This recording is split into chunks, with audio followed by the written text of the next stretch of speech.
Hello बच्चों, यार अपन आ चुके हैं आज की क्लास में लाइंस एंड एंगल लेकर, जो आपके मिड टर्म एग्जाम के लिए बहुत ज्यादा इंपॉर्टेंट क्वेश्चंस है। भाई अभी हमने पॉलिनोमियल किया, अभी अपन ने चैप्टर नंबर 1 किया, अब कुछ उसी से मिलते जुलते चैप्टर अपने पास है लाइंस एंड एंगल। अब इसमें होगा क्या बेटा, इस चैप्टर से आपने एनसीईआरटी कर लिया, नहीं किया तो जाके कर लीजिए। और उसके अलावा अब हम करने वाले हैं कुछ इंपॉर्टेंट थ्योरम्स, और उस थ्योरम के साथ साथ हम देखेंगे इंपॉर्टेंट क्वेश्चन, चाहे वो एनसीईआरटी का हो या फिर बाहर के हो। क्लियर है बात? इस क्वेश्चंस में जाने से पहले मैं आपको कुछ बेसिक बातें इस चैप्टर से रिलेटेड समझा देता हूं कि इस चैप्टर में अपन क्या क्या देखने वाले हैं। डन? तो बेटा सबसे पहले हम इस लाइंस एंड एंगल में कुछ समझते हैं एंगल्स के बारे में। अब मान लीजिए बेटा कोई एक लाइन है अपने पास, ठीक है। अब अगर एक लाइन है और इस लाइन को किसी एक दूसरे लाइन ने कहीं पर टच किया या कट किया, तो बेटा दो एंगल्स दिख रहे हैं आपको। देखो यहां पे एक एंगल ये मान लो मैंने नाम दिया 1, एक एंगल ये मान लो बेटा अपन ने नाम दिया 2। तो यार एंगल 1 और 2 में एक रिलेशन होता है। क्या होता है? तो 1 और 2 एंगल मिलके बेटा डिग्री बनाता है 180 का, और इसको हम कहते हैं लीनियर पेयर ऑफ एंगल। क्या बोलते हैं बेटा? लीनियर पेयर ऑफ एंगल के नाम से जानते हैं। क्लियर है चीज? सिमिलरली अब मान लो क्या हुआ भाई, ये एंगल ना ऐसे ही मान लो एक लाइन ऐसे, अब भी दो एंगल है, तब भी बेटा इन दोनों एंगल का सम 180 ही होगा। इसको लीनियर पेयर के नाम से जानेंगे। कब होगा ऐसा? जब कोई एक स्ट्रेट लाइन उसको कोई एक लाइन इसको कट करके जाता है। सिमिलरली इसी तरीके से अब देखिए, अगर मान लेते बेटा कोई एक और लाइन है, इसको एक इसने भी कट किया, यहां भी कट किया, यहां भी कट किया। आप अगर ध्यान दोगे मैंने कहा बेटा एक एंगल 1 है, ये एंगल 2 है, ये एंगल 3 है, ये एंगल 4 है। अब बेटा एंगल 2 से ज्यादा है, उस केस में भी इन सब एंगल का सम 180 ही कहलाएगा। जब भी एक सीधी लाइन होगी तो हमेशा हर एक एंगल उस सीधी लाइन पे, स्ट्रेट लाइन पे हमेशा ये टोटल कितना बनाएगा? आप देखना बेटे, कभी प्रोटेक्टर लेकर देखोगे ये कितना होता है? 180 होता है एक साइड, ठीक है। नीचे की तरफ देखेगा तब भी 180, तो अब ये टोटल मिलके 360। अभी तो एक साइड की बात हो रही है बेटा, बट एंगल 2 से ज्यादा है, तो इसको लीनियर पेयर ना बोल के क्या बोलेंगे अपन? तो बेटा इसको बोल देंगे स्ट्रेट एंगल, क्योंकि लाइन स्ट्रेट है, तो बेटा हम क्या कहेंगे? इसको स्ट्रेट एंगल। क्लियर है बात? चले आगे चलिए। अब सिमिलरली अब क्या होता है, तो इसके अलावा बेटा और क्या ध्यान रखना है? मान लो एक लाइन ये है, एक लाइन ये है, एक दूसरे को कट किया है पॉइंट पे। बेटा जहां पे कट किया इसको हम बोलते क्या है? तो इसको बोलते हैं वर्टेक्स। तो बेटा वर्टेक्स के इस तरफ एक एंगल 1 है, वर्टेक्स के बिल्कुल दूसरी तरफ एक एंगल 2 है। अब बेटा एक दूसरे का अपोजिट है और वर्टेक्स से सेपरेट है, तो हम क्या कहेंगे? एंगल 1 किसके इक्वल है? एंगल 2 के। सिमिलरली अगर ये एंगल 3 है, ये एंगल 4 है, तो बेटा ये भी तो अपोजिट है, एंगल 3 और 4 भी इक्वल होगा। क्या कहा जाएगा? तो कहा जाएगा इसको वर्टिकल या वर्टिकली अपोजिट एंगल। क्लियर है बेटा जी? वर्टिकली अपोजिट एंगल के नाम से इसको जानते हैं। दो बातें तो ये हो गई। अब इसके अलावा और क्या बन सकता है? चलिए देखते हैं बेटा। कोई एंगल अगर एग्जैक्ट ऐसे, अगर ये साइन जब भी दिखे ये, इसका मतलब परपेंडिकुलर यानी कि 90 डिग्री, तो उसको बोलते हैं राइट एंगल। कोई एंगल अगर बेटा 90 से कम है तो इसको बोलते हैं बेटा अक्यूट एंगल, जैसे आप हो क्यूट। सिमिलरली एक होता है बेटा जो 90 से ज्यादा है, ठीक है, 90 है इससे ज्यादा, मतलब बेटा इसको बोलते हैं ऑब्ट्यूस एंगल। 90 से ज्यादा, 180 से कम। एग्जैक्ट 180 है स्ट्रेट एंगल, राइट। बट उसके अलावा अगर कोई एंगल यहां समझिए इस चीज को, अगर कोई एंगल बेटा दैट इज ग्रेटर देन, ठीक है, क्या बोला मैंने? कोई एंगल अगर 180 से ज्यादा है, ठीक है, 180 से ज्यादा है, but that is less than 360, ठीक है, 180 से ज्यादा बट 360 से कम, तो उसको हम बोलते हैं रिफ्लेक्स एंगल। कौन सा एंगल बोला बेटा अपन ने? Reflex angle. कब? कोई एंगल ऐसे देखो यहां पे बेटा, ये एंगल। अब अगर मुझे रिफ्लेक्स निकालना इसका, फॉर एग्जांपल ये था मान लो C, ये था O और ये था D, तो बेटा ये एंगल, इसका रिफ्लेक्स क्या होगा? ये वाला 360 में कितना कम है वो उसका रिफ्लेक्स कहलाता है। 360 में कितना कम है वो उसका रिफ्लेक्स। मान लो बेटा ये पूरा एंगल था 360, ठीक है, 360, मुझे अगर 360 इसका रिफ्लेक्स निकालना है, किसका, COD का रिफ्लेक्स निकालना है, रिफ्लेक्स मुझे चाहिए एंगल COD का। तो बेटा COD को 360 से माइनस कर दो। क्लियर है बात मैं क्या कह रहा हूं, COD को 360 से माइनस कर दो। अपने को जिसका भी रिफ्लेक्स चाहिए, मैंने क्या बोला, अपने को जिसका भी रिफ्लेक्स चाहिए होता है उसको 360 से माइनस कर देना है। क्लियर है बात, 360 से उसको माइनस कर देना है, अपने आप उसका रिफ्लेक्स निकल कर आ जाएगा। ये तो नॉर्मल केसेस हो गए सारे। बट बेटा अगर कोई दो लाइंस अगर एक दूसरे के बिल्कुल क्या है, पैरेलल है, क्या बोला मैंने बेटा, अगर कोई लाइंस पैरेलल है, फॉर एग्जांपल अपन एक लाइन ये लिया, ठीक है, और एक लाइन बेटा ये लिया, suppose these lines are parallel, इसको मैंने नाम दिया L, इसको नाम दिया M। आई एम सेइंग बेटा if the line L is parallel to line M, अगर क्या एक दूसरे के ये पैरेलल है, तो पैरेलल का मतलब इनके बीच में हमेशा डिस्टेंस सेम रहेगा, इसके बीच में जो भी लाइंस बनेंगी बेटा वो परपेंडिकुलर होंगी। बट अगर कोई एक और लाइन इसको क्या हुआ, कहीं से कट करके गया, जो कट करके जाएगा बेटा उसको हम क्या बोलेंगे, ट्रांसवर्सल के नाम से जानने वाले हैं। क्या बोला मैंने, ट्रांसवर्सल के नाम से जानेंगे। ठीक है बेटा जी, अगर ये मैंने कहा n है, और if I am saying if n is the transversal, n क्या है बेटा, ट्रांसवर्सल है, इसको कट कर रहा है, तो अब यहां पे कुछ एंगल्स बने। फॉर एग्जांपल मैंने इसको नाम दिया एंगल नंबर 1, इसको नाम दिया बेटा एंगल 2, इसको नाम दिया 3, इसको नाम दिया 4। तो बेटा आप एक चीज गौर करेंगे कि यहां पे इस ट्रांसवर्सल के इस तरफ एक एंगल है 1, इस ट्रांसवर्सल के दूसरी तरफ नीचे की साइड एंगल है 4। ठीक है बेटा, अगर ये लाइन पैरेलल है तो इस लाइन के अंदर, अंदर मतलब इंटीरियर, एक इस तरफ और एक इस तरफ, यानी कि ऑल्टर है, एक दूसरे के अपोजिट है। ठीक है, दोनों लाइन के अंदर और एक दूसरे के अपोजिट है, तो बेटा एक दूसरे के अलग अलग साइड है, तो ऑल्टरनेट, ऑल्टर साइड है, और इसके अलावा लाइंस के अंदर है, तो इसको हम क्या बोलेंगे, ऑल्टरनेट इंटीरियर एंगल। ठीक है बेटा, और कौन हो सकता है ऑल्टरनेट, तो बेटा लाइन के अंदर 2 और 3 भी है और अपोजिट भी है, तो मतलब बेटा एंगल 2 और एंगल 3 ऑल्टरनेट। कोई कहेगा सर 1 और 2 भी तो हो सकता है, बेटा 1 और 2 एक ही लाइन पे है ऐसा कुछ, तो मतलब इनका सम 180 यानी कि लीनियर पेयर, ना कि ऑल्टरनेट। ऑल्टरनेट क्या होगा, जब लाइंस दो पैरेलल होंगी, एक इस पैरेलल लाइन के नीचे, एक इस पैरेलल लाइन के ऊपर, एक दूसरे के अपोजिट साइड, 1 और 4, 2 और 3 का पेयर ऑल्टरनेट कहलाएगा। कोई दिक्कत नहीं ना। चलिए और क्या हो सकता है बेटा, क्या सारे ऑल्टरनेट होंगे या कुछ और भी, कुछ और भी होता है। क्या होता है जरा वो देखते हैं।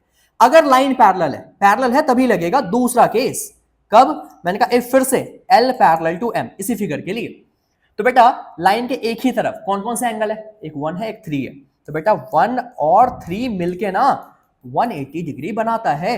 सिमिलरली लाइन के इस तरफ दो एंगल्स हैं, एक अगेन 2 और एक बेटा 4, ये भी मिलके 180 बनाता है। देखो पहले इनका सम 180 था, अब मैंने कहा पैरेलल लाइंस के बीच में ट्रांसवर्सल के एक तरफ, ये ट्रांसवर्सल है, इस ट्रांसवर्सल के दूसरी तरफ इनका पेयर 180, इनका पेयर भी 180। क्यों बेटा, एक ही साइड है और दो एंगल्स है, तो भाई जैसे को interior angle of the same side of transversal, क्या बोलते हैं इसको, को interior angle of same side of transversal, transversal के सेम साइड, ये नॉर्मली को इंटीरियर, कोई दिक्कत नहीं इसमें।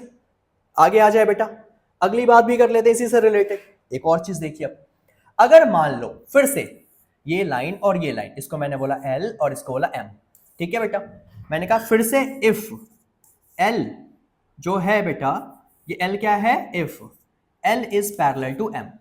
ठीक है बेटा जी, क्या बोला मैंने, अगर ये L जो है बेटा M के क्या है, पैरेलल है, अगर ये L M के पैरेलल है, उस केस में हम क्या देखेंगे, और अगर ये N है, ठीक है, एंड बेटा N इज ट्रांसवर्सल, और N क्या है बेटा, ट्रांसवर्सल है, तो फिर देखो यहाँ पे एक एंगल मान लो मैंने दिया, यहाँ पे ध्यान देना बेटा, अगर मान लो एक एंगल ये है मेरा A, एक एंगल B, ध्यान देना, एक इस लाइन के अंदर तो बेटा एक इस लाइन से बाहर, नीचे वाली लाइन के अंदर तो ऊपर वाली लाइन के बाहर, क्या एंगल बना A और एक तरफ B, तो एंगल A और एंगल B इक्वल होगा। सिमिलरली अब देखो इस तरफ भी, अगर एक इस लाइन के बाहर है C और एक इस लाइन के अंदर है, same side of the transversal, एक लाइन के बाहर तो एक लाइन के अंदर, तो बेटा ये भी इक्वल होता है। इनको कहा जाता है बच्चा जी कॉरस्पॉन्डिंग एंगल। कौन सा एंगल बेटा? Corresponding angle. समझ आई बात? सिमिलरली ऐसा भी तो हो सकता है, कोई सोचेगा सर क्या ये नहीं हो सकता क्या कि सर अगर एक एंगल ये है, मान लो इसको मैंने नाम दिया 1 और एक इस लाइन के बाहर है 2, तो बेटा एक अंदर और एक बाहर पैरेलल लाइंस के, तो एंगल 1 जो है वो भी एंगल 2 के बराबर है। सिमिलरली अगर एक इस लाइन के अंदर है 3 और एक इस लाइन के बाहर है, तो बेटा ऑब्वियस सी बात है 3 और 4 भी इक्वल होगा। रीजन सेम होने वाला है कॉरस्पॉन्डिंग एंगल का। क्लियर है सारी बातें? एंगल्स के बारे में बातें समझ आ चुकी है? कोई दिक्कत परेशानी है आपको? नहीं? चलिए अगले अब अपने कॉन्सेप्ट पे। ये एंगल्स अगर आपको पता होंगे तो अब क्वेश्चंस के अंदर आपको मजा आएगा अगर आपने ये सारी बातें समझ ली है। ठीक है, अब देखिए दो इंपॉर्टेंट थ्योरम इस चैप्टर से आपके स्कूल वालों ने मे बी ना कराया हो, बट हाँ पेपर में डालने की आदत है उनकी, राइट? तो दे भी सकती है, खासकर ज्यादातर स्कूल्स में मैडम है और मैडमों की मूड का भरोसा होता नहीं है, कब क्या डाल दे पता ही आपको। दैट्स वाई अपन क्वेश्चंस करके चलते हैं इनको। डन? तो देखिए क्या है थ्योरम पहला, क्या है ये थ्योरम नंबर 1? कह रहा है in a pair of intersecting lines. ठीक है बेटा जी, इंटरसेक्टिंग लाइंस की बात कर ली यार, तो भाई एक इंटरसेक्टिंग लाइन ये लिया, इंटरसेक्टिंग पेयर है तो दो लाइंस है। ठीक है, एक लाइन को मैंने नाम दिया मान लो ए बी, एक को नाम दिया सी डी, एक दूसरे को इंटरसेक्ट भी कर रहा है, मैंने बोल दिया ओ पे इंटरसेक्ट कर रहा है। देखो कह रहे हैं pair of intersecting lines, intersecting lines है, कह रहे the vertically opposite angles are equal. बेटा ये प्रूफ करना है, थ्योरम है मतलब प्रूफ करो। हमें पता है कि भाई ये एंगल इसके बराबर होगा, ये वाला एंगल इसके बराबर होगा, बट ये प्रूफ करके दिखाओ कैसे होगा। ठीक है, तो बोला गया भाई इंटरसेक्टिंग लाइंस है, तो इस प्रूफ के लिए सबसे पहले अपन चलते हैं बेटा गिवन की तरफ। तो हमेशा गिवन लिखना है। गिवन क्या था कि पेयर ऑफ इंटरसेक्टिंग लाइंस, मतलब इंटरसेक्टिंग लाइंस है, तो हमने कहा कि गिवन है A B and C D lines है, A B and C D, ठीक है, लाइंस है। किस बट क्या कर रहे हैं, एक दूसरे को इंटरसेक्ट कर रहे हैं, एक दूसरे को, ईच अदर। कहां पे? तो बेटा एट ओ, एक दूसरे को क्या कर रहे हैं बेटा? इंटरसेक्ट कर रहे हैं। कहां पे कर रहे हैं? ओ पे कर रहे हैं। और अगर ये इंटरसेक्ट कर रहा है तो कह रहा है क्या प्रूफ करने को कि वर्टिकल अपोजिट एंगल इक्वल होता है। तो बेटा वर्टिकल कौन सा है? एक है बेटा ए ओ, यहां से डी नीचे की तरफ देखो, ए ओ डी किसके इक्वल होगा? ऊपर कौन सा बेटा? बी ओ सी। एक तो ये पेयर बन गया, दूसरा क्या पेयर बन सकता है? कोई कहेगा सर बी ओ डी, तो B O D equal to इधर से क्या बन सकता है बेटा? ए ओ सी। या तो ये इसके इक्वल या ये इसके इक्वल, कोई भी एक प्रूफ कर दो, अपने आप अपना काम हो जाएगा। करना कैसे जरा वो भी चलते हैं।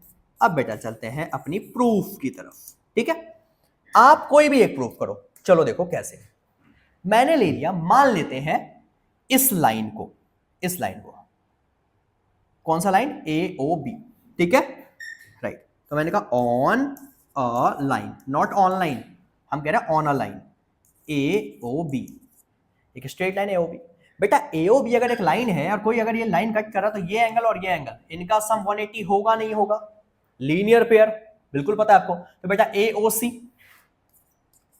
एक एंगल है, प्लस बेटा बी ओ सी, ये मिलके 180 डिग्री तो बना ही देगा। क्यों बनाएगा? तो भैया जी रीजन देना जरूरी है, लीनियर पेयर ऑफ एंगल लिख देंगे पूरा, लीनियर पेयर ऑफ एंगल। इसको हम मान लेते हैं इक्वेशन नंबर 1। ठीक है, अब जरा आगे आइए, अगली कहानी शुरू करते हैं। अब इसके बाद देखो बेटा दूसरी बात, अब इसी में दूसरी चीज देखिए आप, भाई हमने इन दोनों का पेयर लिया, ठीक है। सिमिलरली अपना अब कोई भी एक, या तो इन दोनों का पेयर ले लो या इन दोनों का, मैंने यहां से यहां लिया, अब इन दोनों का पेयर ले लेता हूं मैं, आपकी चॉइस। आपको अगर सर मुझे ये लेना है, आपकी चॉइस है, मैं इनका भी पेयर ले लेता हूं। बेटा इस पेयर का क्या नाम है? तो बेटा कौन सी लाइन है? ऑन द लाइन सीओडी, तो ऑन द लाइन सीओडी। ठीक है बेटा, सीओडी पे भाई ये एंगल और ये एंगल, इसका नाम क्या है? AOD, angle A O D plus बेटा इसका नाम था ए ओ सी, इन दोनों का सम हो जाएगा 180 डिग्री। क्लियर है बात? क्यों होगा?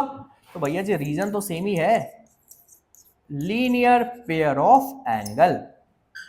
अब ध्यान दीजिए, एक इक्वेशन ये था, एक इक्वेशन इसको मान लेते हैं सेकंड। अगर हम 1 और 2 दोनों को कर दें सॉल्व तो देखिए क्या मिलेगा। तो फ्रॉम इक्वेशन 1 एंड 2 दोनों को ध्यान से सॉल्व कीजिए। बेटा 1 और 2 में ये भी 180 के इक्वल है, ये भी 180 के इक्वल है, मतलब ये दोनों भी आपस में इक्वल हो सकते हैं या नहीं हो सकते? हो सकते हैं ना। तो चलिए बेटा इसका नाम क्या है भाई, A O C plus B O C equal to, यहां से बेटा A O D plus A O सी। क्यों लिया भाई? ये भी 180 के इक्वल है, ये भी 180 के इक्वल है, दैट्स वाई ये दोनों भी आपस में इक्वल, राइट। अब देखिए क्या होगा भाई, ये एओसी ये एओसी सेम सेम दोनों साइड कट गया इसका, तो क्या बचा? Angle B O C equal to क्या बचा बेटा यहां से? Angle A O D. क्या प्रूव हो गया? बीओसी किसके बराबर है? ए ओ डी के। यानी कि ये वाला काम अपन ने कर दिया। समझ आई बात? कैसे करा भाई? एक बार ये लाइन लिया था, इन दोनों का सम 180 लीनियर पेयर से, ठीक है। फिर इस लाइन पे इन दोनों का एक प्रूफ कर दिया। अब क्या दूसरा प्रूफ करके दिखाने की जरूरत है? बिल्कुल भी नहीं। इसके बाद यहां लिखेंगे कहानी, यहां पे इसके बाद मैं यहां लिख रहा हूं, अब लिखोगे सिमिलरली, सिमिलरली इसी तरीके से वी कैन प्रूव दैट, क्या प्रूव कर सकते हैं? तो दूसरा pair angle B O D is equal to angle A O C. Similarly we can prove that BOD और एओसी इक्वल है। जैसे ये इक्वल है वैसे ये भी इक्वल होगा। Is it clear? क्या कह रहा हूं आपको? इसी तरीके से हेंस प्रूफ खत्म, और कुछ नहीं करके दिखाना इसमें अलग से। जैसे ये इक्वल हो ऐसे ये कर दोगे, बस लिख देना कि हो जाएगा इक्वल, बट करके दिखाना नहीं है। क्लियर है बात? कैसे प्रूव करा वर्टिकल अपोजिट एंगल? चलिए बेटा अपन थ्योरम नंबर अब देखते हैं 2, ठीक है। थ्योरम 2 में क्या कह रहा है क्वेश्चन? क्वेश्चन कह रहा है कि दो पैरेलल लाइंस है, ठीक है, और उसको किसने काट दिया? ट्रांसवर्सल ने। तो कह रहा है ऐसा करने से ऑल्टरनेट इंटीरियर एंगल्स बन रहे हैं जो कि आपको इक्वल प्रूफ करना है। बेटा जी इक्वल प्रूफ करना है तो पहले हम क्या बनाएंगे? फिगर बनाएंगे। तो अपन चलते हैं एक तो गिवन की तरफ, और इस गिवन में सबसे पहले हम बना देते हैं जरा फिगर, ठीक है। फिगर क्या कह रहा है?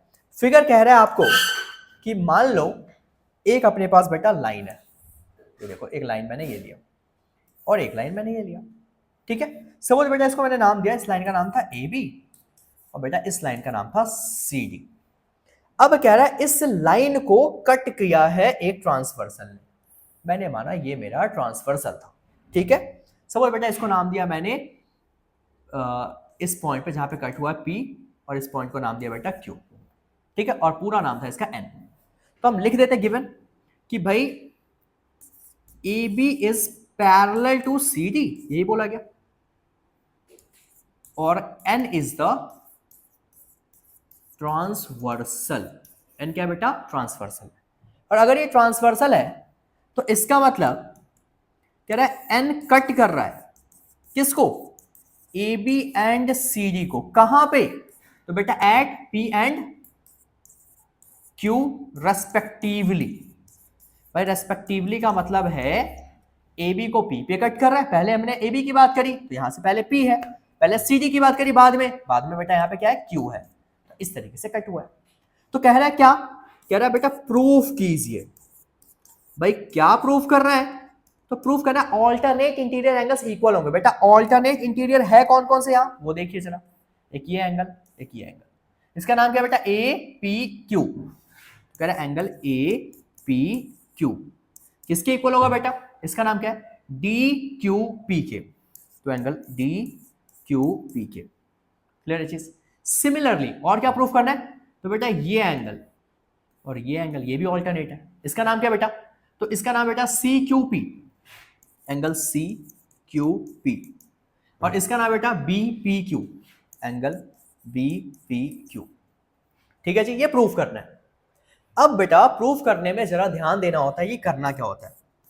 तो अब ध्यान से आप देखिए कि किस तरीके से आपको ये क्वेश्चन मैं करवाने वाला हूं। सबसे पहले आप देखो यहाँ पे बेटा, इस फिगर में देखो, हमें इसका पेयर चाहिए, कोई दिक्कत नहीं, बट मैं कह रहा हूं इस एंगल को ऑब्जर्व करो, ये एंगल। ठीक है, इसका नाम क्या है बेटा? सपोज इसकी इस एंगल की बात करता हूं, मान लो एंगल मैंने नाम दिया पे 1।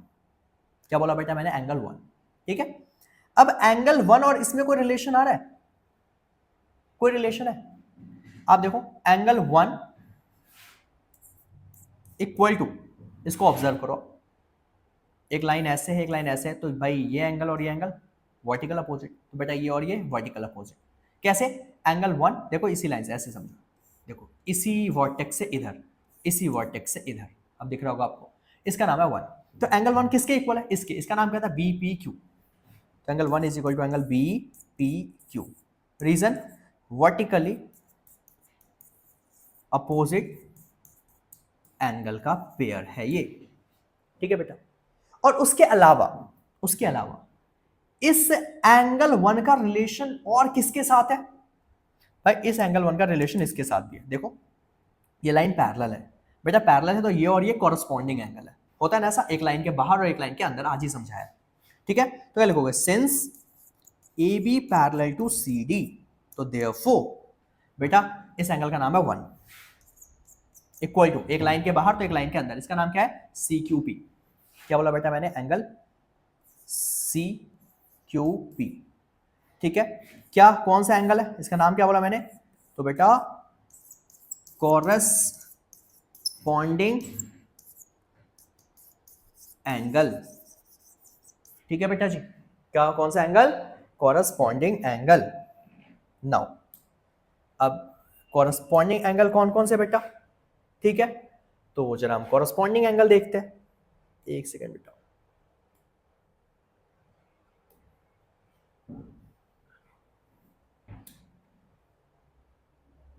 ठीक है, कॉरस्पॉन्डिंग एंगल में अगर हम बात करें तो नॉर्मली देखो अब क्या होने वाला है। तो कॉरस्पॉन्डिंग में अपने पास है, देखिए एंगल 1 इसके भी बराबर है, एंगल 1 इसके बराबर है। फॉर एग्जांपल ये अगर मेरा इक्वेशन नंबर है, मान लो ये मेरा इक्वेशन नंबर 1 है बेटा, ये इक्वेशन नंबर 2 है, तो मैं कहूं अगर कि फ्रॉम इक्वेशन 1 एंड 2, ध्यान दो बेटा ये भी एंगल 1 के बराबर है, ये भी एंगल 1 के बराबर है, तो क्या इसका राइट साइड भी इक्वल होगा? तो बेटा राइट साइड में है क्या? एंगल बी क्यू पी, किसके इक्वल? बेटा इसका नाम क्या है? C Q P. तो एंगल सी क्यू पी के इक्वल हो जाएगा। अब जैसे ये प्रूव किया, देखो बी जो आपका है बी पी क्यू, मैंने बी क्यू लिख दिया, सॉरी, दैट इज बेटा बी पी क्यू। तो बी पी क्यू किसके इक्वल आ गया? सी क्यू पी के, यानी कि ये वाला इसके इक्वल हमने प्रूफ कर दिया। एक प्रूफ कर दिया ना। अब ऐसे ही क्या ये प्रूफ हो जाता दूसरा पेयर? कैसे? तो बेटा अगर मैं इसको ले लेता, अब ध्यान दो, मैं ऐसे इसको ले लेता कि भाई ये एंगल मेरा 2 है, मैं कहूँ ये इसके इक्वल है वर्टिकल, और इसमें कैसा एंगल है? Corresponding angle. तो ऑब्वियस बात है इन दोनों इक्वेशंस ये भी प्रूव हो जाता। तो दूसरा करके कभी नहीं दिखाना होता है, एक करना है और दूसरे के बारे में ना बस इंफॉर्मेशन लिखना है। तो कैसे? लास्ट में लिखेंगे सिमिलरली,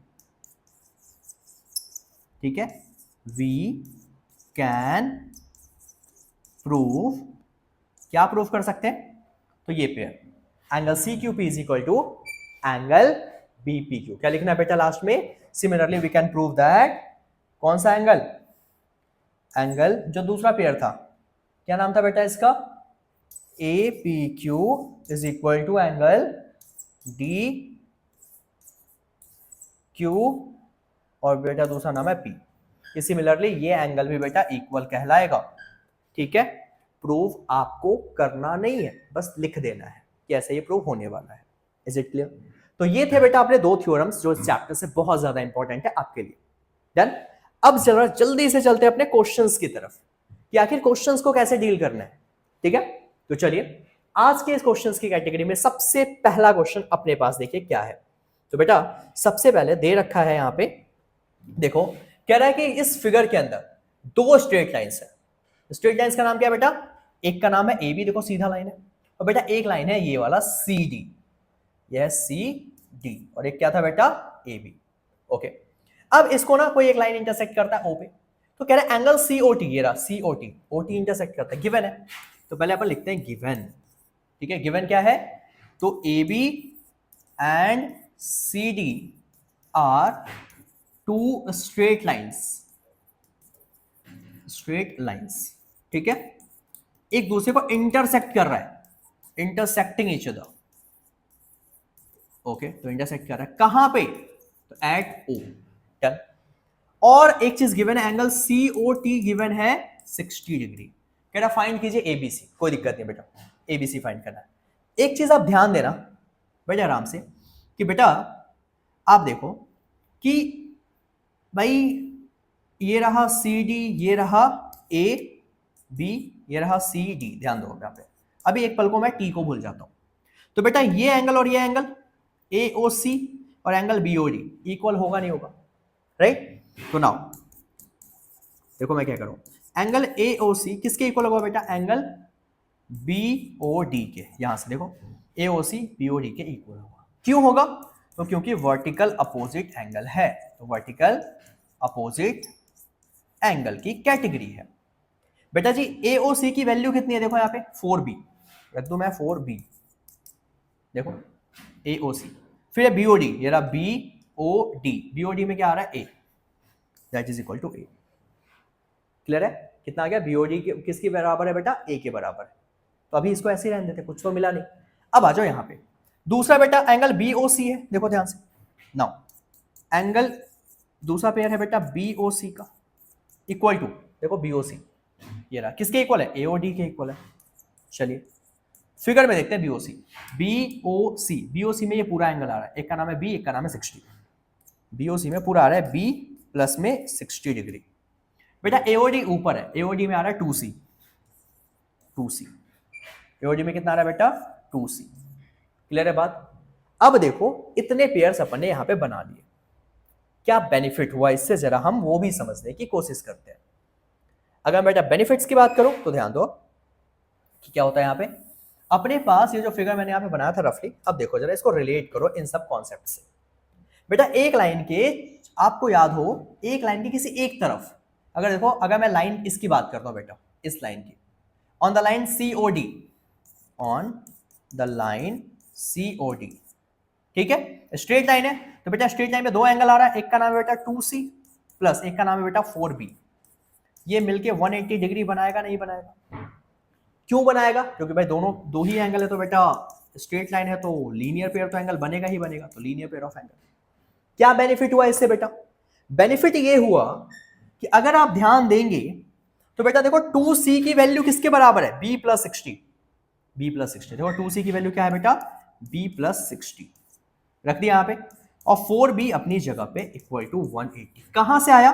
इसको मैंने इक्वेशन 1 माना, इसको माना 2, अभी मैंने 2 का यूज किया है, 2c की जगह लिखा है b प्लस 60। कहां से? तो फ्रॉम इक्वेशन 1। भाई क्यों लिखा सर?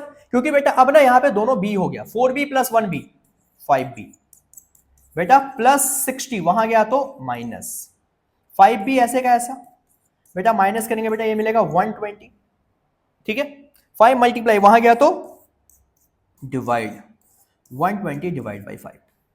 अगर आप डिवाइड करेंगे तो देखो बेटा कितना आएगा, 5 2 10, ठीक है, 12, 5 4 20, ठीक है, यानी कि आ चुका बेटा 120 को डिवाइड किया 5 से, तो यानी कि आपको एंगल मिल गया बी की वैल्यू 24 डिग्री।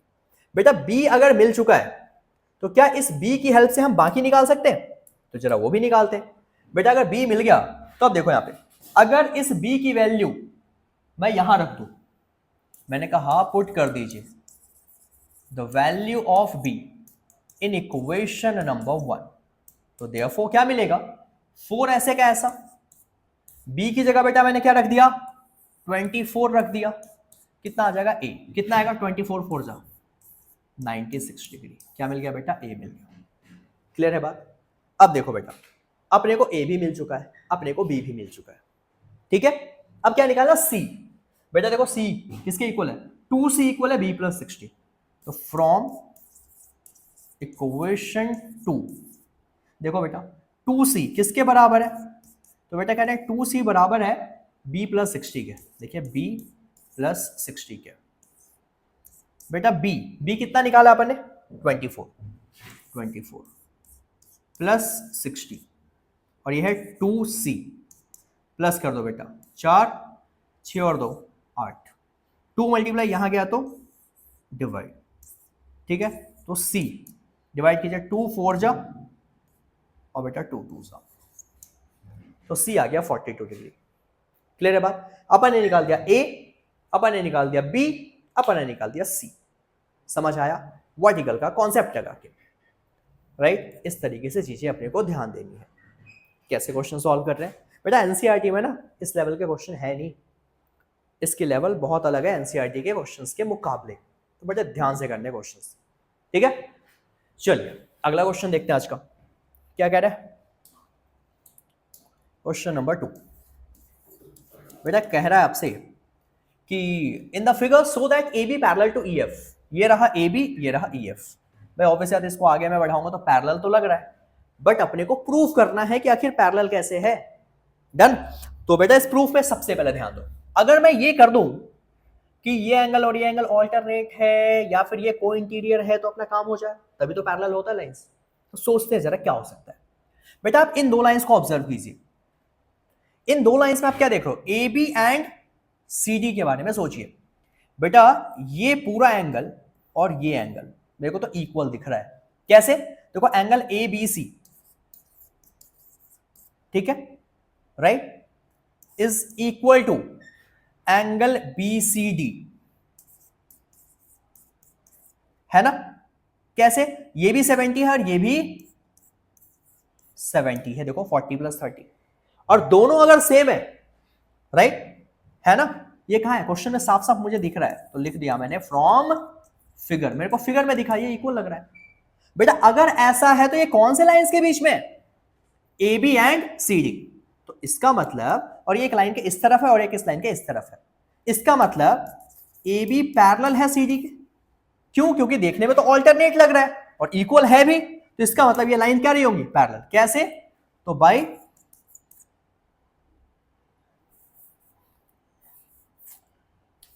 ठीक है।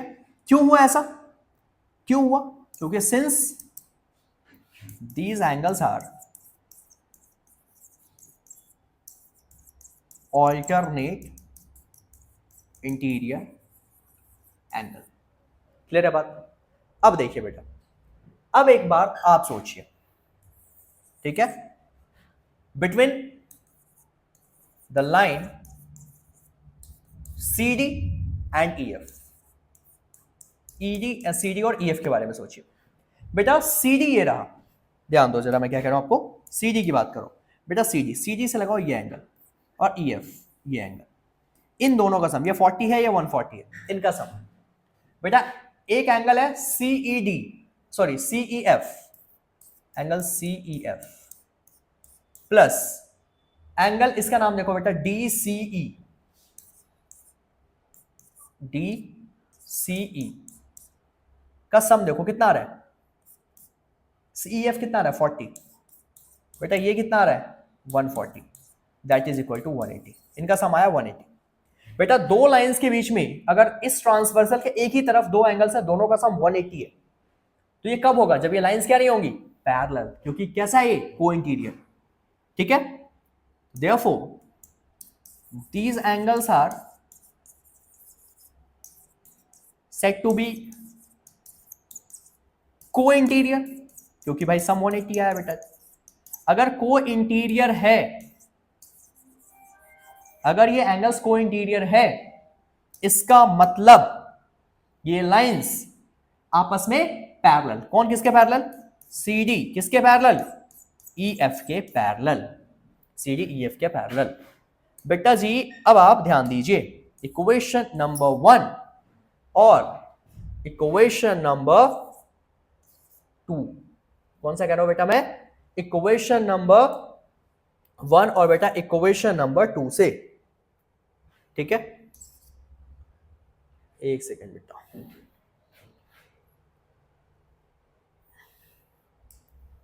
ठीक है, इक्वेशन नंबर 2 से।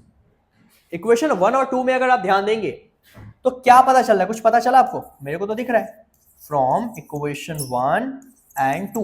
देखो C D parallel E F के है और सी डी ए बी के पैरेलल है, दोनों में एक बात कॉमन है सी डी, तो इसका मतलब ए बी और ई एफ भी आपस में पैरेलल होगा। क्लियर है बात? क्वेश्चन में यही प्रूव करना था, you have to prove A B parallel to E F. कर दिया अपन A B parallel E F के। कैसे किया? सब कुछ आपके सामने। बेटा जो क्वेश्चंस करा रहा हूं ना इस टाइम पे सिर्फ आप ध्यान रखो समझने पे, जब क्लास हो जाए उसके बाद आप आराम से नोट कीजिए। क्लास के नोट चाहिए जो मैं करवा रहा हूं एज इट इज, डीएम कर देना इंस्टा पे। इंस्टा की जो लिंक है मेरी वो आपके डिस्क्रिप्शन में गिवन है, ठीक है, तो वहां से आप डीएम कर देना, मैं वहां पे आपको पीडीएफ प्रोवाइड कर दूंगा जो मैं करा रहा हूं। पहले मेन मुद्दा समझना ताकि अब 10 दिन बाद जो पेपर है वहां जाके लिख सके आप। ठीक है, समझेंगे तो इस वैरायटीज को और भी क्वेश्चंस आप बड़े आराम से कर पाएंगे। डन? और अगर समझ आ रहा है, अच्छी लग रही है आपको क्लास, तो बेटा कमेंट करें, चैनल को सब्सक्राइब करें और दोस्तों से शेयर भी करें। डन? चलिए बेटा जी आज का अगला क्वेश्चन, इसमें बड़ी दिक्कत है बच्चों को, बुक का क्वेश्चन है पर दिक्कत ज्यादा है। अब क्या करना है जरा वो समझते हैं। क्या बोल रहा है इस फिगर के अंदर? छोटो क्या लिखा हुआ, यहां ध्यान दो। कह रहा है इस फिगर में एक लाइन है पीओक्यू, ठीक है, दिख भी रहा है मेरे को पीओक्यू लाइन है। इसमें ना ये परपेंडिकुलर भी दिख रहा है मेरे को। भाई परपेंडिकुलर मतलब ये तो 90 डिग्री होगा और इधर भी ये पूरा 90 होगा, ये तो फिक्स है क्योंकि एक तरफ 90 तो एक तरफ 90, तभी तो 180, राइट। और चलिए अब प्रूफ करना है, कह रहा है you have to prove that angle ROS, मुद्दे की बात है, आरओएस किसके इक्वल है? Half of angle QOS minus POS. भाई देख रहे हो मक्खी कितने परेशान कर रखे हैं, मैथ्स पढ़ने आ रही है आज तो। अब देखो क्या है, क्यूओएस माइनस पीओएस प्रूफ करना है, ठीक है। अब देखो कैसे करेंगे, अपने को ये चीजें लानी है। अब देखो कैसे आएगा, बड़े आराम से आने वाला है, ठीक है। सबसे पहले आप ना जो 90 एंगल बन रहा है उसके बारे में सोचो। भाई एक बार मैं यहां से सोच रहा हूं कि ये बेटा 90 सिर्फ कैसे बचेगा, सिर्फ इसके बारे में सोचो, ये 90 कैसे बचेगा। तो भाई क्यूओआर है ना। क्या अपने को क्यूओआर की रिक्वायरमेंट है? नहीं ना, अपने को किसकी रिक्वायरमेंट है? क्यूओएस। तो देखो क्यूओएस, इसके बारे में सोचो, क्यूओएस, ठीक है। नाउ फ्रॉम फिगर, ध्यान दो, फ्रॉम फिगर गिवन लिख लेना, गिवन मैं लिख नहीं रहा बट आप लिखेंगे पेपर में। देखो गिवन है ये सेम चीज, POQ is the line and OR is perpendicular. क्या लिखोगे सबसे पहले? Given POQ is the line and OR is perpendicular to PQ। इतना जरूर लिख देना बेटा, लिखना जरूर, अदरवाइज दिक्कत हो जाएगी। मैं लिख ही दे रहा हूं, पता चले आपने छोड़ दिया बाद में। गिवन है POQ is a straight line, साफ साफ दिख रहा है मेरे को, स्ट्रेट है, straight line, and OR perpendicular है किस पे? POQ पे। तो नाउ ठीक है, मैं कह रहा हूं इस प्रूफ के लिए एंगल QOS, बेटा QOS को ध्यान से देखो, दो चीजों से मिलकर बना है, एक का नाम है QOR प्लस एंगल बेटा ये वाला, QOS में ये एक एंगल आ रहा है, इसका नाम है ROS। कोई SOR लिखेगा तो बेटा बेवकूफी है क्योंकि ROS अपने को चाहिए, तो ROS लिखो, मतलब वही है बट जो चाहिए वो लिखो ना, क्या दिक्कत है फालतू में। चलिए अब मुझे देखो एक चीज, ROS को अकेला करना है तो ROS को अकेला कर देते हैं, ROS को अपनी जगह पे रहने दिया, ध्यान देना, ROS को अपनी जगह पे रहने दिया, ठीक है। बेटा ये QOR इसके पास जाएगा तो QOS अपनी जगह पे, देखो QOS अपनी जगह पे है बेटा, प्लस अगर यहां आएगा तो माइनस, कौन माइनस में गया? ये प्लस है, प्लस का ये अपनी जगह पे, ये प्लस वहां गया तो माइनस, देखो ROS अपनी, ये प्लस वहां गया तो माइनस, तो QOS minus QOR equal to क्या बचा? ROS, ठीक है। मैंने बस आगे पीछे लिखा है, इक्वेशन नंबर 1 कंसीडर कर लो, कोई दिक्कत नहीं, समझ आ गई बात कैसे लिखा है। भाई क्यों है ये? क्योंकि परपेंडिकुलर, तो 90 तो था ही, लिख दिया मैंने, ठीक है। अब 90 अभी तो लिखा नहीं बट अब लिख भी देते हैं इक्वेशन 1 लिखने से पहले। चलो देखो कैसे, बेटा ROS अपनी जगह रहने दिया, QS का काम है मैंने रहने दिया, बट एंगल QOR फिगर में देखो, QOR कितना है बेटा? 90, साफ साफ दिख रहा है 90। अब इसको इक्वेशन 1 मानो, अब ज्यादा अच्छा ऑप्शन, ठीक है। इतने में कोई डाउट आपको? कुछ भी परेशानी नहीं ना? चले बेटा आगे चलिए। अब क्या चाहिए बेटा? क्यूओएस चाहिए, मिल गया। आरओएस चाहिए, मिल गया। अब चाहिए पीओएस। क्या है पीओएस? ये रहा। तो बेटा पीओएस अकेला लिखने से बेटर है पूरा लिखो ना, ये पूरा पीओआर। बेटा साफ साफ आपको दिख रहा है पीओआर की वैल्यू कितनी है? 90 डिग्री, है ना? ये साफ साफ गिवन है क्वेश्चन में क्योंकि परपेंडिकुलर है। बट बेटा क्या पीओआर चाहिए? नहीं चाहिए ना। पीओआर दो एंगल से मिलकर बना है, इन दोनों से। नाम क्या है इसका? पीओएस प्लस एंगल, इसका नाम क्या है? ROS, 90 degree. आरओएस को अपनी जगह रहने दो क्योंकि मुझे आरओएस अकेला करना है, तो अकेला कर दिया। यहां से भी 90 है बेटा, प्लस पीओएस वहां गया तो माइनस कर देंगे पीओएस। क्लियर है बेटा? इसको मान लेते हैं इक्वेशन नंबर 2। क्यों? आरओएस चाहिए, मिल गया। पीओएस चाहिए, मिल गया। क्यूएस चाहिए, सब मिल गया। अब क्या होता है कि कई बार आप लोग कह देते हैं दोनों को इक्वल रख देते हैं कि ये भी आरओएस है, ये भी आरओएस है, तो इक्वल। बट इक्वल नहीं करना। इक्वल करेंगे तो आरओएस तो गायब हो जाएगा। हमें प्रूफ करना है। तो बेटा अगर अपने को करना है प्रूफ, तो लगाएंगे थोड़ा सा अपन दिमाग कि क्या करें। तो मैं कह रहा हूं ऐड कर देंगे किसको? इक्वेशन 1 को एंड इक्वेशन 2 को। अब अगर ऐसा करते हैं देखो क्या आएगा बेटा। लेफ्ट में है एंगल आर ओ एस, तो प्लस यहां पे लेफ्ट में क्या है? Again R O S equal to क्या बचा राइट में? तो बेटा राइट में ये बच रहा है क्यू ओ एस माइनस 90। ध्यान देना, क्यू एस माइनस 90 प्लस और क्या बच रहा है बेटा सेकेंड इक्वेशन में? 90 minus angle P O S. कोई दिक्कत परेशानी आपको यहां तक? नहीं? चले आगे बेटा, ध्यान दो। आरओएस आरओएस कितने ROS? 2 angle R O S equal to बेटा माइनस 90 प्लस 90 खत्म। क्या बचा? Angle Q O S minus angle यहां से बच गया बेटा पी ओ एस। ठीक है बेटा जी, कोई दिक्कत इसमें? आगे आ जाए अगली बात पे। बेटा 2 मल्टीप्लाई वहां गया तो डिवाइड। क्यों? क्योंकि आरओएस तो अकेला चाहिए, तो अपनी जगह 2 वहां गया डिवाइड, तो डिवाइड बाई 2। क्या बचा यहां से? ब्रैकेट में जरूर लगाएं क्योंकि इस पूरे के साथ आएगा ना 2। तो बेटा Q O S minus angle P O S. Clear है बात बेटा? यही प्रूफ करना था। R O S equal to half of Q S minus Q S.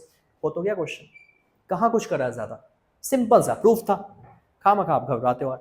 क्या लिखा एक बार? यहां से मैंने क्यू एस चाहिए था, क्यू एस देखा सबसे बड़ा एंगल, इन दोनों का सम लिख दिया।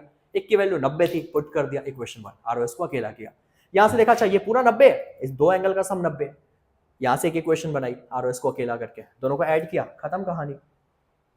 क्लियर है? समझ आ रहा है? कमेंट करो यार। चलिए देखिए अगले क्वेश्चन पे चलते हैं। आज का अगला सवाल कह रहा है बेटा it is given that angle X Y Z 64 है। एनसीईआरटी में क्वेश्चन है ये। सारे क्वेश्चन एनसीईआरटी के नहीं है बट ये है क्योंकि इंपॉर्टेंट है। एक्स वाई जेड कितना बेटा? 64 है। ध्यान दो। तो पहले एक्स फिगर दे नहीं रखा, कह रहा फिगर बनाना, तो देखो एक्स वाई, ठीक है। जेड अभी पता नहीं, कोई नहीं, देखते अभी। कह रहा X Y is produce to point P. X Y को कहां तक प्रोड्यूस किया गया? आगे तक, जिसका नाम है पी। चलो मैं इसको आगे ले गया पी तक। ये y था, आगे ले गया p तक। x y को ले गया आगे, x y को ले गया आगे। ये नहीं कि इधर बैठाना, उधर y को वहां तक। अब क्या बोला? Draw the figure from the given. ठीक है बना लिया। बट उसने क्या बोला? x y z 64 है बेटा। 64 अगर मैं ऐसे बनाऊं बिल्कुल सीधा तो 90 हो जाएगा। 90 से ज्यादा ऑब्ट्यूज तो 90 से कम, तभी तो बनेगा 64। x y z कितना बेटा? 64 है। बना दिया फिगर। और क्या बोला है? इफ रे वाई क्यू बाइसेक्ट, एक रे है जिसका नाम क्या बेटा? Y Q. तो y ये रहा, q ये रहा q। क्या कर रहा है? बाइसेक्ट कर रहा है। किसको बाइसेक्ट कर रहा है? ZYP को। ZYP को बाइसेक्ट कर रहा है। ठीक है, तो पहले अपन चलते हैं गिवन की तरफ। ओके, गिवन था एंगल XYZ 64 डिग्री। ठीक है बेटा, और क्या गिवन है? कह रहा है बेटा YQ जो है बाइसेक्ट कर रहा है। भाई किसको बाइसेक्ट कर रहा है? तो एंगल ZYP को, एंगल ZYP को बाइसेक्ट कर रहा है। डन बेटा, अगर बाइसेक्ट कर रहा है तो इसका मतलब साफ है कि भाई ये एंगल और ये एंगल इक्वल होगा। इसका नाम क्या है? ZYQ। किसके इक्वल हो जाएगा बेटा? इसका नाम क्या है? तो QYP के इक्वल होगा। ये तो फिक्स है क्योंकि बाइसेक्ट करा। बाइसेक्ट का मतलब होता है दो इक्वल पार्ट्स में डिवाइड कर। इंटरसेक्ट मतलब कहीं से भी कर दिया। बाइसेक्ट मतलब दो इक्वल पार्ट्स में डिवाइड किया, कर दिया हमने डिवाइड। अब क्या बोला गया बेटा, कह रहा है फाइंड करना है एक्स वाई क्यू और फाइंड करना है reflex of Q Y P. X Y Q मतलब ये पूरा फाइंड करना है, इतना, कितना, इतना फाइंड करना है। चलिए निकालते हैं। अगर ये एंगल पता लग जाए तो इनका सम आ जाएगा।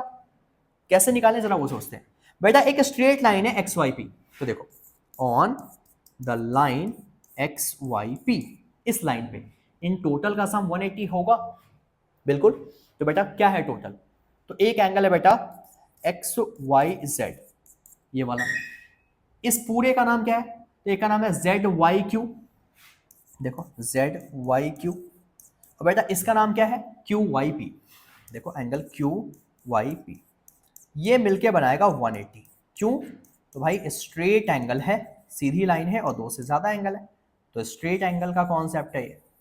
चलिए बेटा एक्स वाई जेड की वैल्यू है 64 degree, Q Y Z Y P, देखो जेड वाई क्यू सॉरी, और प्लस क्यू वाई पी, बेटा क्यू वाई पी भी जेड वाई क्यू के इक्वल है ना, तो जेड वाई क्यू कहोगे सर कहां से लिख दिया, इसको मान लो इक्वेशन 1, या लिख दो, रीजन जरूर दीजिए, तो फ्रॉम इक्वेशन नंबर 1 बेटा प्लस 64 वहां गया तो 180 से माइनस कर देते हैं 64, प्लस कर दो कितने, दो बार है जेड वाई क्यू, तो 2 times of Z Y Q, ये 2 अगर वहां मल्टीप्लाई वहां गया तो डिवाइड होगा, बट पहले माइनस तो करो, 10 में से 4 गया बेटा 6, 7 में से 6 गया 1 तो है ही, ठीक है।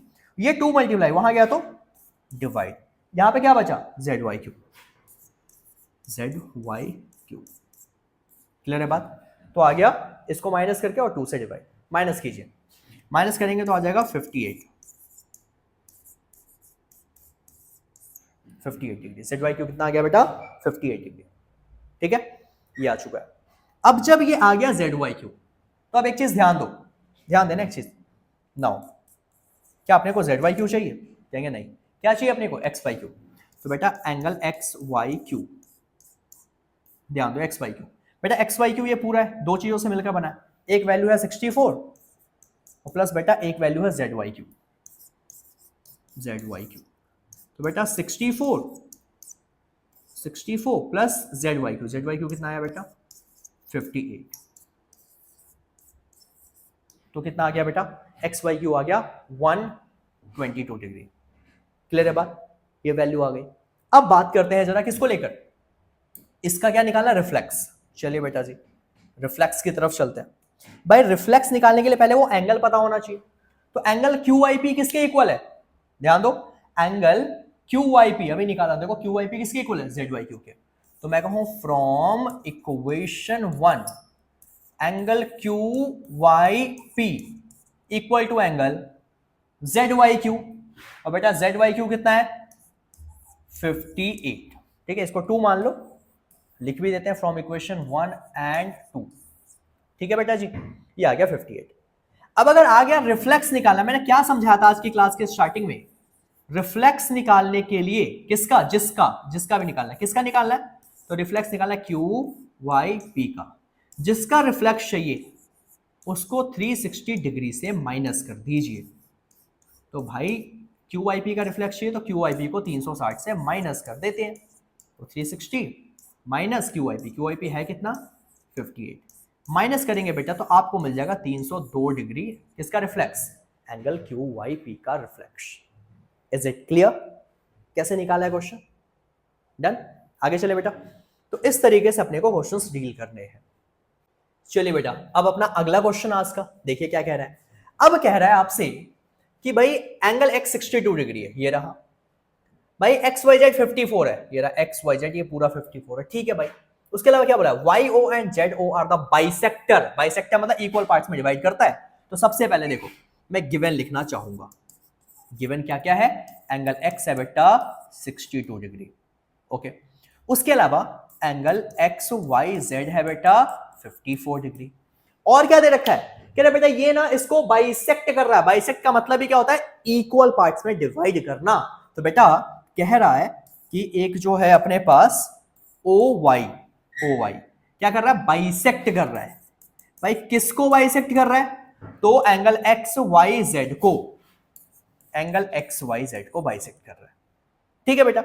उसके अलावा ओ जेड किसको बाइसेक्ट कर रहा है, एक्स जेड वाई को, देखो वो भी लिख लेते हैं, ओ जेड बाइसेक्ट कर रहा है, किसको बाइसेक्ट किया बेटा, क्या नाम था इसका, एंगल एक्स जेड वाई को, एंगल एक्स जेड वाई को।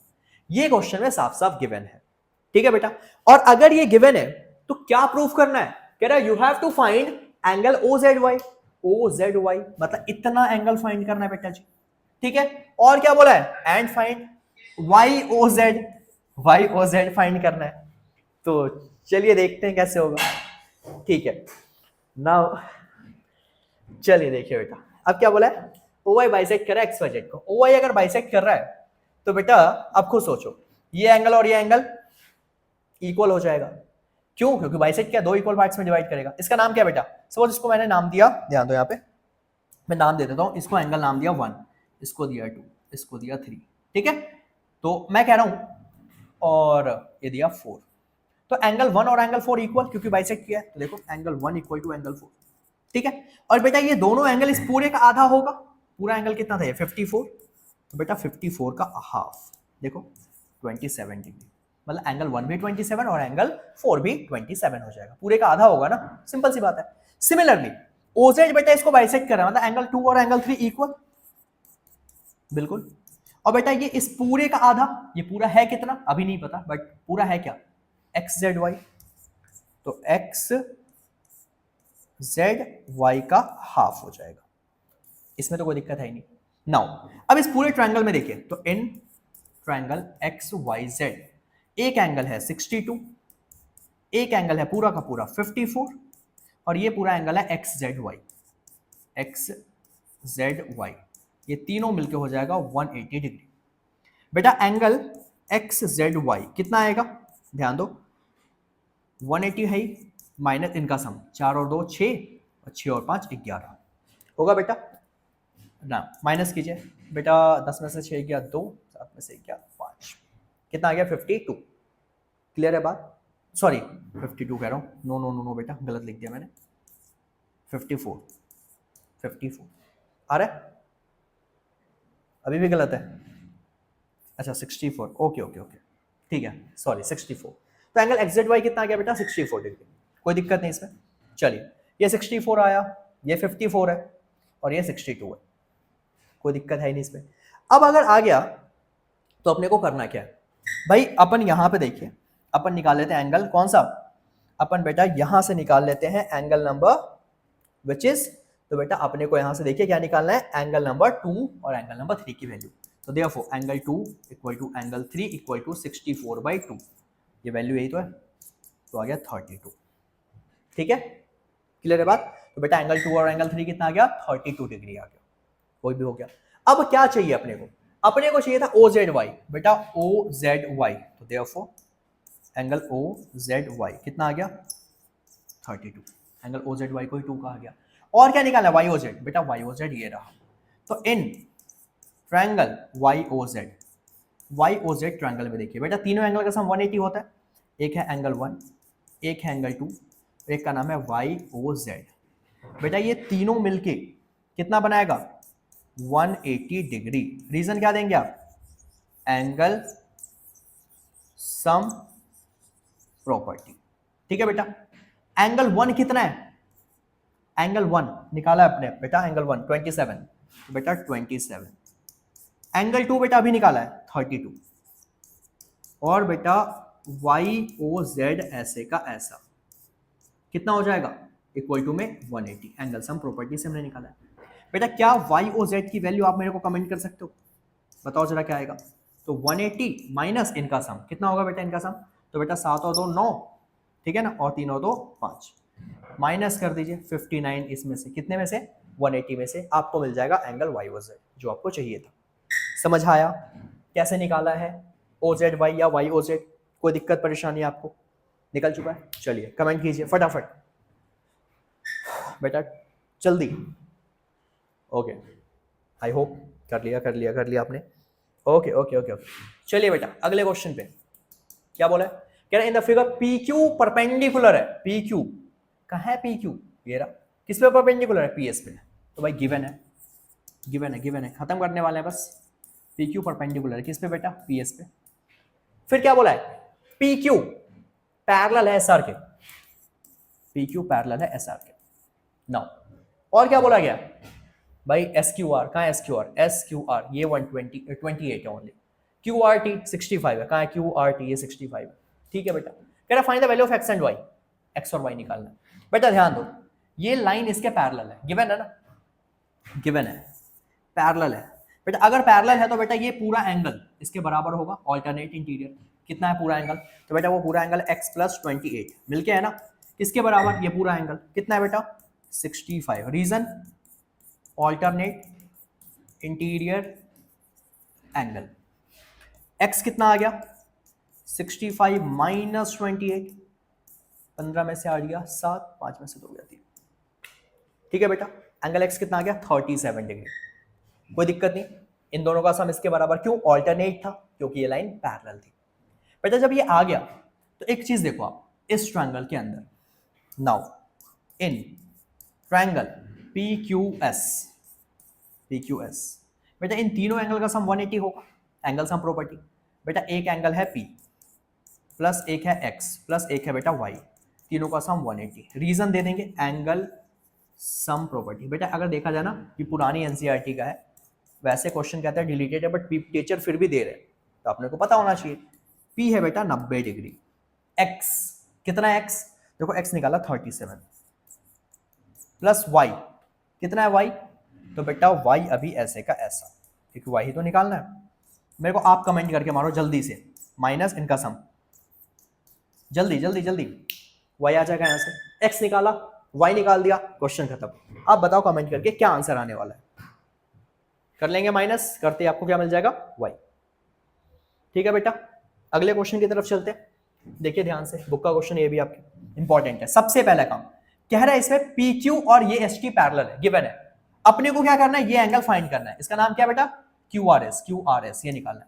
सबसे पहला स्टेप जो अपने को करना है बेटा, अपने को एक लाइन ड्रॉ करनी है बिल्कुल इसके पैरेलल। सपोज को नाम दिया मैंने x और y, क्या कहा मैंने, सबसे पहले बेटा कंस्ट्रक्शन कीजिए, गिवन तो आप लिख ही लेंगे, मैंने कहा कंस्ट्रक्शन कीजिए, मैंने कहा ड्रॉ कीजिए, क्या ड्रॉ कीजिए, एक लाइन जिसका नाम है XY which is parallel to PQ which is also parallel to ST। एक लाइन XY PQ के पैरेलल और ST के पैरेलल ड्रॉ करना है। ठीक है बेटा, अगर ऐसा है तो बेटा इस एंगल को मान लो मैंने नाम दिया 1, इसको नाम दिया 2। ठीक है, तो क्या अगर ये लाइन इसके पैरेलल है, देखोगे since XY parallel to PQ, कहां से पैरेलल है, बाय कंस्ट्रक्शन।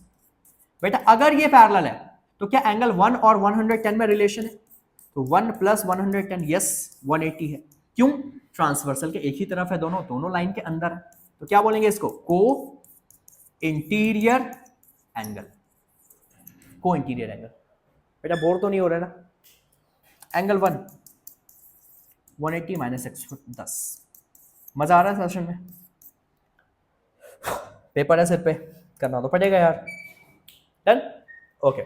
सिमिलरली इस दोनों को देखो बेटा, सिंस ST किसके पैरेलल है, पैरेलल टू XY। अगर पैरेलल है बेटा तो इन दो एंगल्स में रिलेशन है या नहीं, बिल्कुल है। एंगल 2 प्लस 130 किसके इक्वल है, अगेन 180 के। रीजन को इंटीरियर एंगल। चलिए नाउ अब देखिए क्या होगा भाई, ये भी 180 के, देखो ध्यान से, यहां पे एंगल 2 निकाल सकते हैं आप 180, ये प्लस 130 वहां गया तो माइनस, कितना होगा माइनस करके बेटा 50 डिग्री मिल गया, कौन सा, तो एंगल मिल गया 250 डिग्री। एंगल 1 मिल चुका है, एंगल 2 मिल चुका है। अब ध्यान दो बेटा, इस लाइन पे टोटल 3 एंगल्स है। Now on the line XRY बेटा 3 एंगल है, एक का नाम है 1, एक का नाम है 2, बेटा एक का नाम है जो निकालना है QRS। तीनों का सम 180।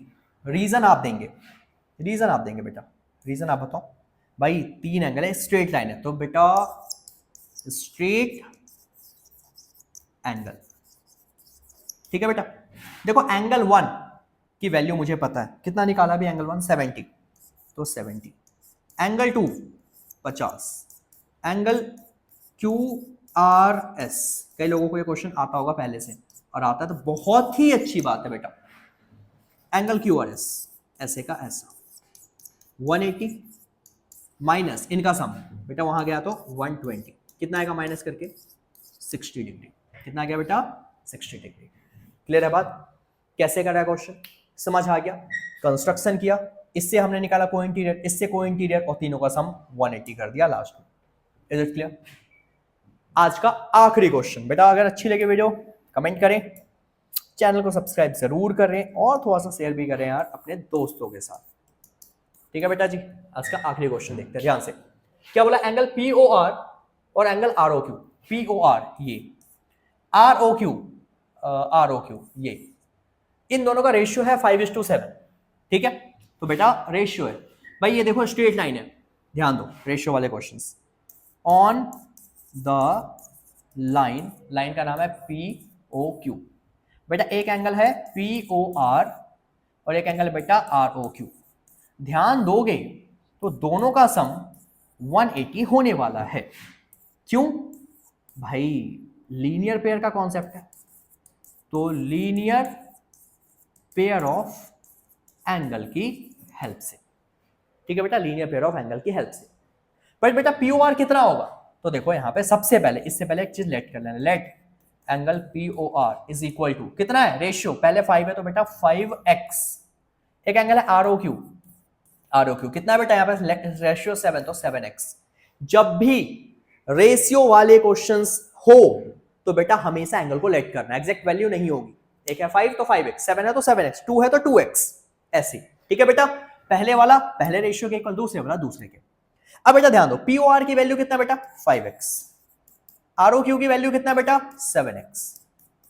भाई कितने x 12x प्लस हो गया बेटा 12 मल्टीप्लाई, वहां गया तो डिवाइड कर दीजिए, देखिए कटेगा, कितने से कट रहा है? तो भाई 12 से अगर आप ध्यान करो, देखो 6 2 12, 6 3 18, 2 से बेटा 15, x की वैल्यू आ गई बेटा 15 डिग्री। क्वेश्चन क्या निकालना है? Find all the angles. कोई नहीं, पहले POR तो निकालें। एंगल POR किसके इक्वल है बेटा? कह रहा था 5x, x कितना आया 15, मल्टीप्लाई कीजिए कितना आ गया 75। एंगल बेटा ROQ किसके इक्वल है? 7x, x है बेटा 15, 15 7 जा 105 आ चुका है। भाई दो एंगल्स को निकाल दिए, और अगर फिगर में आप ढंग से देखोगे ये इसके अपोजिट है, वर्टिकल अपोजिट। तो बेटा एंगल ROQ किसके इक्वल है? ऊपर वाला एंगल है POS के, एंगल POS के दोनों हो जाएंगे कितने 105 डिग्री, क्योंकि एक 105 है ये भी 105। क्यों? तो वर्टिकल ऑपोजिट एंगल का कॉन्सेप्ट। सिमिलरली एंगल POR किसके इक्वल है बेटा? इसके अपोजिट कौन सा एंगल है? QOS, angle QOS। तो भाई POR कितना था 75, तो QOS भी कितना हो गया 75। रीजन फिर से वर्टिकल ऑपोजिट एंगल का कॉन्सेप्ट। निकल गया सब कुछ, समझ आया चैप्टर? मजा आया आज के सेशन में? बेटा सारे क्वेश्चंस करा चुका हूं, एनसीईआरटी आपको करना है, एग्जांपल्स हो या हो एनसीईआरटी के एक्सरसाइज क्वेश्चंस। दोनों एक्सरसाइज में लगभग 6 और एक में 5, 11 क्वेश्चंस हैं, एग्जांपल्स हैं। उसके अलावा ये लगभग आज के 7-8 क्वेश्चंस और 2 थ्योरम्स। ये कर लीजिए, इस चैप्टर से सिंगल नंबर नहीं कटने वाला। ध्यान से क्वेश्चंस कीजिए। अगर आपको चाहिए पीडीएफ, आप मेरे को जो मेरी इंस्टा आईडी है वहां पे आप डीएम करें, आपको मैं वहां से इस क्लास की पीडीएफ भी प्रोवाइड कर दूंगा, कोई दिक्कत नहीं उसके लिए। मेन चीज है आपको समझ आना चाहिए, समझ आ रहा है तो बेटा चैनल को कीजिए सब्सक्राइब और अपने दोस्तों के साथ शेयर कीजिए। बेटा आप सपोर्ट कीजिए, आपके एग्जाम्स में तो हम बैठे हैं आपके लिए। साथ ही रील्स आ रही है बेटा, जो रील्स यानी कि जो शॉर्ट वीडियोस आ रही है 1 मार्कर के लिए, वहां से एमसीक्यू क्वेश्चंस 1 मार्कर क्वेश्चंस आपके तैयार होते जाएंगे, मैथ्स के भी साइंस के भी। तो बेटा प्लेलिस्ट में जाइए शॉर्ट्स की और वहां से 9th की पूरी प्लेलिस्ट देख डालिए आप, और अपने 1 मार्कर क्वेश्चंस तैयार कीजिए, क्योंकि बेटा 21 मार्कर क्वेश्चंस आने, लास्ट में 12 नंबर के केस स्टडी आने 3, उसमें भी 1 मार्कर होंगे, 2 मार्कर होंगे। तो वहां से आपके शॉर्ट से सब कुछ रेडी हो जाएगा। तो इसलिए चैनल को फॉलो करें, सब्सक्राइब करें, बेल आइकन को दबाएं ताकि आपको रेगुलर अपडेट मिलती रहे। डेली वीडियोस आ रही है आपके लिए। तो बेटा आई होप आपको समझ आ रहा है, आई होप आपको मैं जो बोल रहा हूं वो बातें समझ आ रही है। ढंग से प्रैक्टिस कीजिए, रिटर्न रिटर्न प्रैक्टिस करके नहीं जाओगे पेपर में ब्लैंक हो जाओगे, तरीके से कीजिए। बाकी अपन मिलते हैं अगली क्लास में, तब तक के लिए बाय बाय। आप कीजिए इनकी प्रैक्टिस।